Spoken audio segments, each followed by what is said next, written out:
বানাবি? তা বানা, বানা। বাড়িতে কিন্তু কেউ ট্রাই করবে না, খালি কিন্তু আমরাই ট্রাই করব। বেরেন বেরেন। গু গু, বেরেন নয়, গু। চল, চল, চল, চল, চল।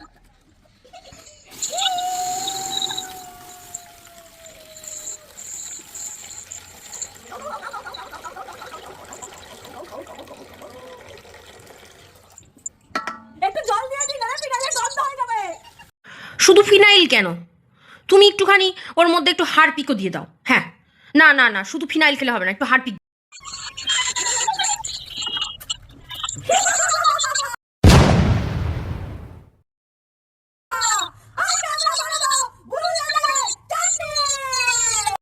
এদের ফেসবুক পেজটার নাম হচ্ছে রিয়ার্ড কুকিং।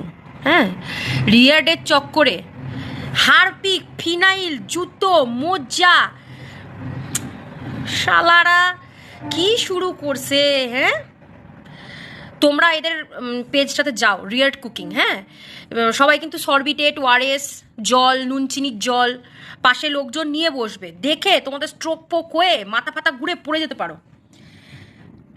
কি বলি, কিচ্ছু বলার নেই।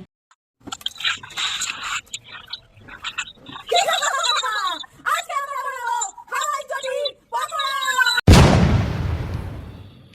ব্যাস, আমার আর দেখার ধৈর্য নেই।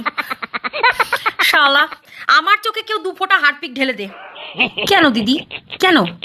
তোমাদের পাড়ায়, তোমাদের মানে অঞ্চলে কি নর্মাল খাবার দাবার কিছু পাওয়া যায় না? শাক সবজি, মাছ মাংস, ডিম পাওয়া যায় না? হুম, শালা হাওয়াই চটির ইয়ে খাচ্ছে, পকোড়া, হারপিকের চাটনি, ফিনাইলের পায়েস, এরপরে কি খাবি? গুয়ের চচ্চড়ি, গু বড়া। শালা, উফ, কি যে বলবো। তোমরা তোমাদের মন্তব্য কমেন্ট সেকশনে পেশ করো প্লিজ। তোমরা কি বলতে চাও রিয়ার্ড কুকিং এর ব্যাপারে?